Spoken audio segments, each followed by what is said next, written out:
सौभाग्य कोहिनूर श्रीमान संजय जैन, श्रीमती ममता जैन परिवार, ग्रेटर कैलाश, दिल्ली। सौभाग्य भक्त श्रीमान विजेंद्र जैन, श्रीमती निर्मल जैन परिवार, गुरुग्राम। सौभाग्य भक्त श्री मनीष गोधा, श्रीमती सपना गोधा, गोधा एस्टेट परिवार, इंदौर। सौभाग्य भक्त श्रीमती कुंती देवी जैन, श्री राजीव जैन, श्रीमती मीनाक्षी जैन, कावेरी जैन, उदय जैन, सिविल लाइंस परिवार, दिल्ली। सौभाग्य भक्त Shri Amit Jain, CA, Shrimati Anshul Jain, Anshika Jain, Anuttar Jain, green park परिवार, दिल्ली। निरंतर निर्गत मुनियों की सेवा करते हुए अपने श्रद्धा भक्ति को बनाए रखें, अपने श्रद्धा भक्ति के साथ अपने जीवन का कल्याण करें। गुरुदेव वेदांति की नमोस्तुते, नमोस्तुते। अनुभव, जैसा कि भैया ने कहा कि ऐसा कोई उपदेश दें जिससे मानव जीवन का कल्याण हो सके, और कल्याण करने के साथ साथ में हम सेवा कर सकें, दूसरों की भलाई भी कर सकें। आज हर व्यक्ति यही चाहता है कि मेरे द्वारा अच्छे कार्य हों, मेरे द्वारा किसी को कोई तकलीफ ना हो, मेरे द्वारा किसी को कोई परेशानी ना हो। लेकिन बात इतनी सी है कि इंसान यह बात सोचता है लेकिन अपने जीवन में लागू नहीं करता। आज आपने देखा होगा, रास्ते रास्ते पर आपको जाओगे तो कुछ लोग मांगते हुए मिलते हैं। मांगते हुए लोग मिलते हैं बहुत सारे, लेकिन देते हुए लोग मिलते हैं बहुत कम। मांगने वाले बहुत सारे खड़े होते हैं लेकिन उनको देने वाले बहुत कम हुआ करते हैं। यही तो जीवन की सच्चाई है कि जीवन में दर्द बहुत है लेकिन दर्द की दवा देने वाले बहुत कम लोग हैं। हर कदम कदम पर, हर डगर डगर पर इंसान को दर्द मिल रहा है, लेकिन उस दर्द की दवा खोजने वाले लोग नहीं, बल्कि दर्द को बढ़ाने वाले लोग आपके पास हैं। हमेशा जीवन में प्रत्येक व्यक्ति को यह सोचने का प्रयास करना चाहिए कि मैं जो कर रहा हूं उसको करने से हमें क्या लाभ मिलेगा, और हमें लाभ मिले ना मिले लेकिन हमारे कारण किसी को हानि ना पहुंचे। यदि प्रत्येक व्यक्ति ने यह संकल्प कर लिया कि मैं जो काम कर रहा हूं उससे मुझे लाभ होगा कि नहीं होगा मालूम नहीं, लेकिन मेरे द्वारा किसी को हानि ना पहुंचे, मेरे द्वारा किसी को तकलीफ ना पहुंचे, तो यह दिन दूर नहीं जब पूरे भारत देश में लोग तकलीफ मुक्त हो जाएंगे, समस्या से ग्रसित नहीं रहेंगे। कल्याण कैसे हो? आज सारे संसार में हर तरफ लूट पाट, चोरी, डकैती, ना जाने किस किस तरह के वातावरण चल रहा है। आज एक भाई को देखना नहीं चाहता, एक व्यक्ति के साथ में चलना नहीं चाहता, और इसका दुष्परिणाम यही होता है कि संसार में आज घर घर में क्या चालू हुई? महाभारत तो एक हुई, लेकिन आज हर घर में महाभारत चालू हो गई। आप अपने लाभ के लिए दूसरों का नुकसान पहुंचाने में पीछे नहीं हट रहे हो। और मैं हमेशा एक बात कहता हूं, ज़्यादा लाभ के चक्कर में मत रहो, नहीं तो क्या होगा आप देखना, जो व्यक्ति ज़्यादा हानि के चक्कर में रहता है उसके जीवन में हानि पैदा हो जाती है। हानि क्या है? शहद कहते हैं ना। जो व्यक्ति ज़्यादा हानि के चक्कर में भागता है उसके जीवन में हानि पहुंच जाती है। किस तरह से? जो मधुमक्खी आपको मीठा शहद देती है, व्यंजन में तो शहद का निषेध है, लेकिन जो लोग शहद खाते हैं, जो मधुमक्खी मीठा शहद देती है, लेकिन मीठा शहद देने के साथ में क्या करती है? डंक भी मारती है। तो हनी देने वाला हमेशा हनी दे, जरूरी नहीं है हनी के साथ में आपको हानि भी पहुंचा सकता है। लेकिन लोभ वृत्ति इंसान की कितनी है? उसकी लोभ वृत्ति इतनी बढ़ चुकी है कि जितना बचना चाहे उतना बचाने के चक्कर में। और कई तरह के लोग होते हैं, एक होता है कंजूस, दूसरा होता है क्या होता है, नहीं, जो कंजूसों के नाम जब लिए जाते हैं तो एक तो कंजूस होता है कि सामान्य कंजूस है, और उससे बड़ा कंजूस होगा तो लोग क्या बोलते हैं उसको, मक्खी चूस, मक्खी चूस कहते हैं ना, ऐसे लोग कहते हैं जनरल में कि भाई कंजूस से बड़ा कंजूस मक्खी चूस, ऐसा कहते हैं ना। मतलब मक्खी को चूसता है कि नहीं चूसता ये बात नहीं है, लेकिन उसकी आदत है, आदत उसको मक्खी चूस की श्रेणी में ला देता है। तो ऐसे एक किस्सा हुआ, एक महाकंजूस, मक्खी चूस, कंजूस, जो भी समझिए आदमी, बहुत पैसा था लेकिन खर्च नहीं करता,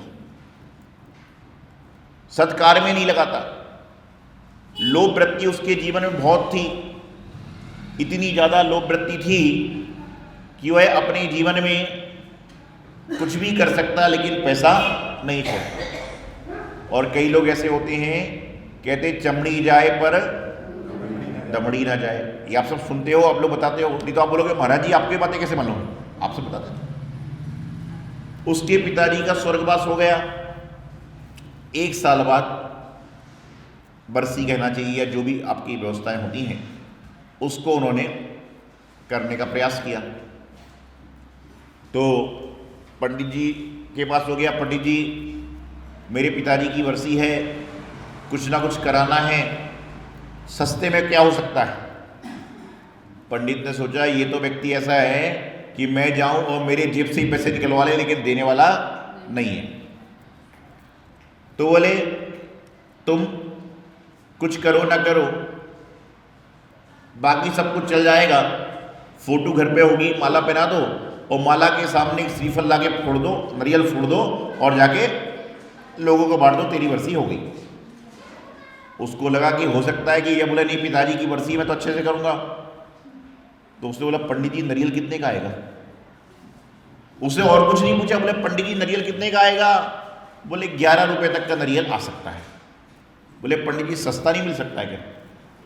तो पंडित जी बोले एक काम करो, 11 रुपए का नारियल मेरे मंदिर के बाहर मिलता है और सस्ता चाहिए तो 3 किलोमीटर दूर मंडी है, वहां पे तुमको 3 रुपए सस्ता मिल जाएगा।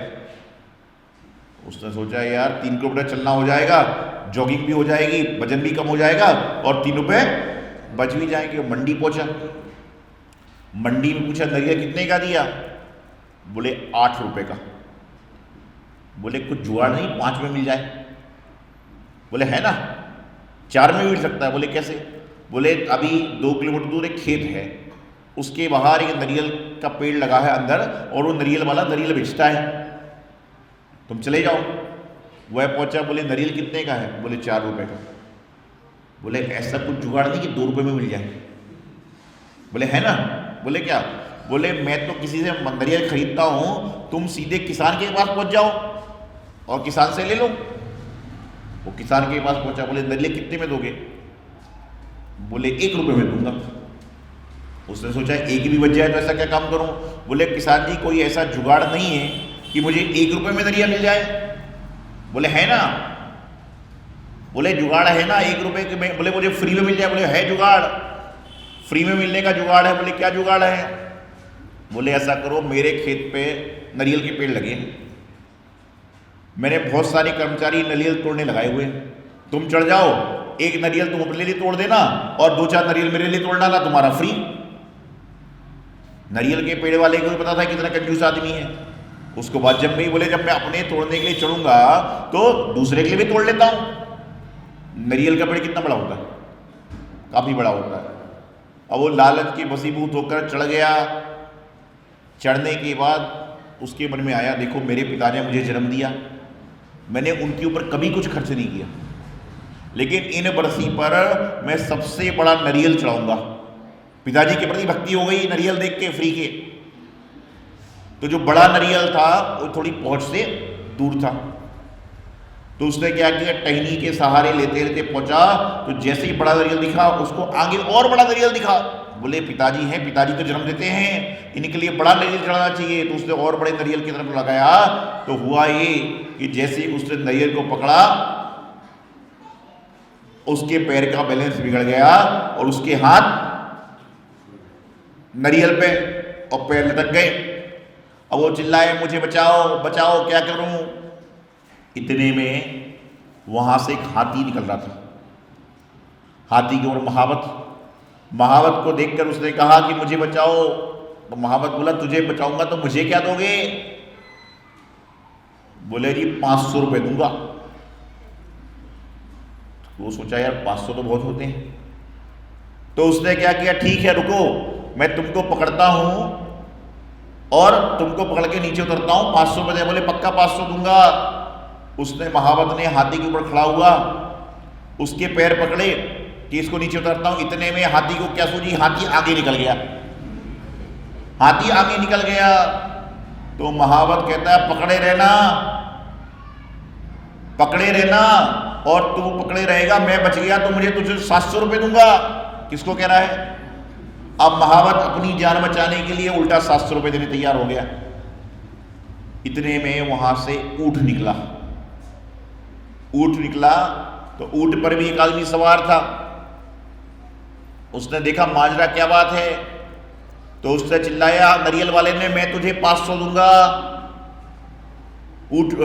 हाथी वाले ने बोला मैं तुझे 700 दूंगा। ऊंट वाला बोला 1200 रुपये का फायदा है, क्यों ना बचा लिया जाए। ऊंट वाले ने हाथ करा, हाथ नहीं पहुंचा। वह ऊंट पर खड़ा हुआ कि मैं तुमको बचाता हूं, और जैसे ही ऊंट पर खड़ा हुआ ऊंट भी निकल गया। नरियल वाला, हाथी वाला, ऊंट वाला कहता है भैया नरियल वाले से पकड़े रहना, मैं तुझे 1200 पूरे दे दूंगा। वो कहता 1200 ये देगा, 500 ये देगा, 1700 और 1 रुपए का नरियल। इतने में वहां से एक मोटरसाइकिल वाला निकला। उन्होंने कहा कि भैया बचा ले। बोले क्या क्या दोगे। ऊपर वाला बोलता मैं तो तुझे 5 रुपए दूंगा खाली। अब क्योंकि उसको मालूम चल गया ना कि मेरी तो छोड़ो, इनकी जान अटकी है। हाथी वाले ने की, घोड़े वाले ने की, तो मोटरसाइकिल वाला चलो फायदा है बचाता हूं। तो मोटरसाइकिल वाला जैसे ही खड़ा हुआ मोटरसाइकिल के ऊपर से, और समय ऐसा था कि मोटरसाइकिल भी आगे गिर गई। अब लटक गए सारे के सारे। ऊपर नरियल वाला, नीचे हाथी वाला, हाथी के नीचे ऊंट वाला, और ऊंट वाले के नीचे मोटरसाइकिल वाला। अब मोटरसाइकिल वाला बोलता है बचाए रखना भैया, इकलौता संतान हूं। बोले ऊपर वाला बोला क्या देगा। तो हाथी वाले ने कितने पैसे देने बोले थे, 700। एक ने 500 बोले, एक ने 700 बोले, ये बोले मैं तो मुझे 1100 दूंगा। वो व्यक्ति जोड़ लगाने लगा कि बोले देखो मेरी बुद्धि, धन्य है मेरे पिताजी जो चले गए लेकिन जाते जाते मेरा फायदा करा गए। और कहने लगा देखो लोग मुझे कंजूस मक्खी जूस कहते हैं, लेकिन ये भी मैं बुद्धिमान नहीं होता, और मैंने 11 रुपए का नरियल खरीद लिया होता तो 1700 कैसे मिलते। यदि मैंने 11 रुपए का नरियल खरीद लिया होता तो मुझे 1700 कैसे मिलते। वह उसी उधेड़बुन में लग गया। इतने में उसने सोचा अब लेकिन मेरे पिताजी के कारण ये काम हुआ है, तो मैं पिताजी के प्रति पूरी श्रद्धा रखूंगा, एक बड़ा नरियल तो उनको चढ़ाऊंगा, लेकिन मैं इन पैसों से बहुत सारे नरियल खरीद के लेके जाऊंगा, और वो पंडित जहां 11 बेचता मैं वहां दुकान लगा के 9 रुपए में बेचूंगा, जिससे मैं और माला माल हो जाऊंगा। और जब माला माल हो जाऊंगा तो मेरे नरियल के बड़े बड़े खेत होंगे। और उसने ऐसा हाथ किया और धड़ाधड़ सारे नीचे गिर गए। और जब गिर गए तो ऊपर वाले नरियल वाले को जो 1 रुपए के चक्कर में गया था उसको 1000 रुपये ऑपरेशन में लग गए उस जमाने में। तो कहने का तात्पर्य है कि जो व्यक्ति जीवन में ज़्यादा लोभ लालच के कारण चलता है उसके जीवन में बहुत बड़ी समस्याएं होती हैं। गुरु उपदेश सुनने के बाद अपने जीवन में क्रोध का, मान का, माया का, लोभ का जितना जितना आप त्याग करोगे उतना उतना आपके जीवन का कल्याण होगा। नहीं तो आप रोज माला करते हो, रोज चालीसा पढ़ते हो, रोज स्वाध्याय करते हो, रोज जाप करते हो, लेकिन जाप करने के साथ पाप भी तो करते हो। आज हमारा कल्याण क्यों नहीं हो रहा? क्योंकि जो कल्याण करने वाले कार्य हैं उसको हम करते नहीं। और जो व्यक्ति कल्याण करने वाले कार्य को करता है उसके जीवन का सारा काम अपने आप हो जाता है। अच्छा, आप अपनी अंतर आत्मा से आप अपने हृदय पे हाथ रख के सोचना कि जो काम आप करते हो उसमें कौन सा काम आपको करना चाहिए और कौन सा नहीं करना चाहिए। ये मुझे मत बताइए, आप अपने हृदय पर रख के अपनी अंतरात्मा से पूछिए तो आपको लगेगा कि यह काम मैं गलत करता हूँ, उसी काम को आप करना छोड़ दीजिए, आपके जीवन का कल्याण हो जाएगा। और जैसे भाई ने कहा कि हमारा कल्याण हो, हम गुरुओं की सेवा करें, जिनवाणी की श्रद्धा करें, प्रभु दर्शन करें, जैसे जैसे आपके भाव बनते हैं। देखिए, ये तो एक रास्ता है, आपकी, हमारी, पंडित जी की, दीदी जी की, माता जी की, महाराज की, सबकी इच्छा क्या है, हमें कहाँ जाना है? ये तो फर्जी बात है, मोक्ष तो किसी को मिलना नहीं, भावना है मोक्ष तो, कि मोक्ष जाने वाली ट्रेन नहीं चल रही। लेकिन अच्छे कार्य करेंगे तो अभी अच्छी गति में जाएंगे, वहां से वापस मनुष्य पद पाएंगे और कहीं ना कहीं जाके विदेह में जन्म होकर मोक्ष जा सकते हैं। तो अभी क्या मिलेगा? स्वर्ग मिलेगा। वर्तमान में तो स्वर्ग मिलने वाला है। तो स्वर्ग जाना है, आप भी चाहते हैं स्वर्ग जाना, ये भी चाहते हैं स्वर्ग जाना, हम भी चाहते हैं। स्वर्ग के जरिए मोक्ष जाएंगे, करेक्टेड ट्रेन, डायरेक्ट मोक्ष तो कोई जा नहीं सकता। तो सभी को जाना वहीं पर है। किसी का रास्ता ऐसे घूम रहा है, किसी का रास्ता ऐसे घूम रहा है और किसी का रास्ता सीधा है, लेकिन मंजिल तो सबकी एक है। तो जहाँ पर जैन हैं वहाँ पर सब एक हैं, और जहाँ पर जैन नहीं है वहाँ पर हम लोग सब अनेक हैं।